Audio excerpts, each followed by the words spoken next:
Hola, muy buenos días, ¿qué tal estáis? Un saludo desde la parroquia de San Lesmes.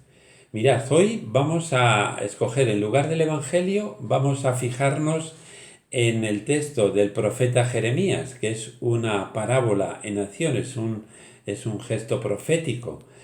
Dios dice a Jeremías que baje al taller del alfarero. Escuchemos lo que nos dice en este relato tan bonito. Dice, palabra que el Señor dirigió a Jeremías. Anda, baja al taller del alfarero, que allí te comunicaré mi palabra. Bajé al taller del alfarero, que en aquel momento estaba trabajando en el torno. Cuando le salía mal una vasija de barro que estaba torneando, como suele ocurrir al alfarero que trabaja con barro, volvía a hacer otra vasija, tal como a él le parecía. Entonces el Señor me dirigió la palabra en estos términos: ¿No puedo yo trataros como este alfarero, casa de Israel? Oráculo del Señor. Pues lo mismo que está el barro en manos del alfarero, así estáis vosotros en mi mano, casa de Israel. Bueno, pues este es el texto. Como digo, una parábola en acción. Son frecuentes estos gestos de los profetas, como cuando aparecen esos huesos secos que le sirven también al profeta para explicar lo que es la vida, lo que es la infecundidad, la esterilidad, y así sucesivamente. El otro día veíamos el gesto de ese cinto que se estropea cuando es guardado debajo de la tierra. Bueno, pues así hay un montón de gestos proféticos que nos ayudan, lo mismo que las parábolas de Jesús, a entender el mensaje de Dios. Fijaos cómo termina el profeta Jeremías, este texto que acabamos de proclamar. Dice, así estáis vosotros en mis manos también, en las manos de Dios. En estos días de pandemia, de inseguridad, de incertidumbre, de no saber si van a crecer o no o van a crecer los casos de COVID-19, es bueno saberse en las manos de Dios, que son las manos más fuertes, más seguras. En la antigua parroquia donde yo estaba, en San Juan Evangelista, el sagrario tiene unas manos talladas allí en cerámica. Y yo me imaginaba y me sigo imaginando esas manos de Jesús, esas manos de Dios que nos sostienen.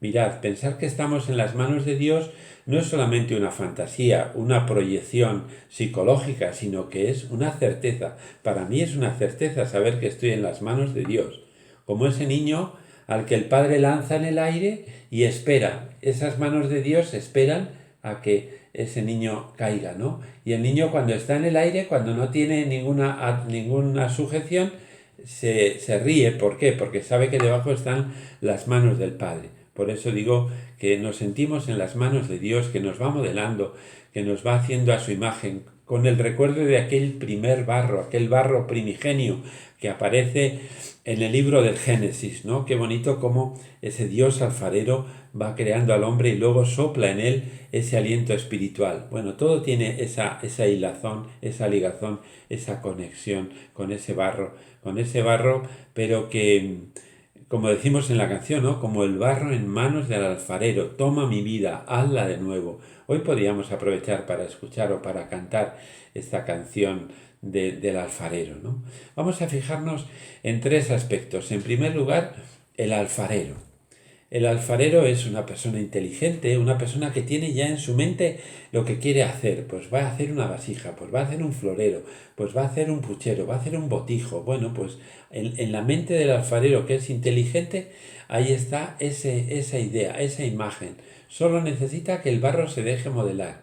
Y nos podemos preguntar nosotros, ¿Dios está trabajando conmigo? ¿Me dejo que Dios trabaje en mi vida a través de su palabra, a través de la gracia, a través de las mociones interiores del Espíritu? ¿Dejo que Dios vaya trabajando mi vida o en mí hay resistencia o docilidad? ¿Qué hay en mi corazón, en mi vida?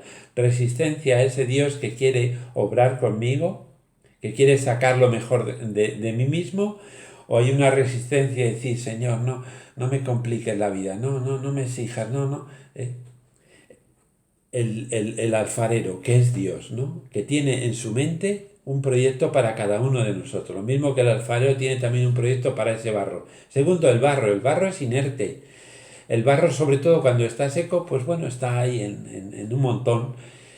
Si miramos la alacena y vemos ahí las piezas terminadas, decimos, jo, fíjate, este barro que es inerte se ha convertido en esa pieza preciosa. Bueno, pues ahí hay una transformación, un proceso, ¿no? Bueno, pues ese barro para ser trabajado necesita estar humedecido. Y podemos aprovechar también esta imagen, esta parábola, para decir que esa humedad que produce la docilidad, pues es la gracia, es el espíritu. Es ese dejarse inundar por esa lluvia fina que es la gracia para que el Señor nos pueda modelar, ¿no? El barro. Y en tercer lugar está el torno que da vueltas, el torno facilita el trabajo del alfarero, ¿no? El torno son las distintas circunstancias de la vida que nos van moviendo, que nos van agitando de un lado para otro y que si las sabemos aprovechar nos sirven para crecer. Lo mismo las circunstancias gozosas que las circunstancias tristes.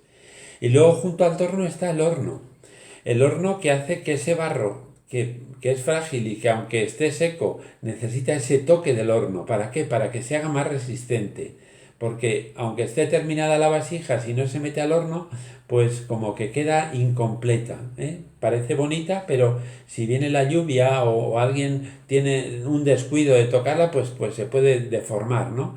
Pues el horno serían pues esas dificultades de la vía, esas cruces que van apareciendo en el camino, esas tentaciones que también nos fortalecen, esos momentos de gozo, de alegría, bueno, todo aquello que va curtiendo, que va endureciendo no el corazón, sino haciéndonos más personas a imagen de Dios, para ser resistentes, para ser esa vasija que puede alojar en su interior ese tesoro que es la palabra de Dios, que es la gracia de Dios, como el barro en manos del alfarero. Termino con unas palabras del Papa Benedicto, el Papa emérito Benedicto, que decía en una ordenación, a mí me han ayudado, espero que también a vosotros os ayuden, dice: Jesús me dice, tú me perteneces, tú estás bajo la protección de mis manos, tú estás bajo la protección de mi corazón, tú quedas custodiado en el hueco de mis manos y precisamente así te encuentras dentro de la inmensidad de mi amor. Permanece en el hueco de mis manos y dame las tuyas. Pues que tengáis un feliz día.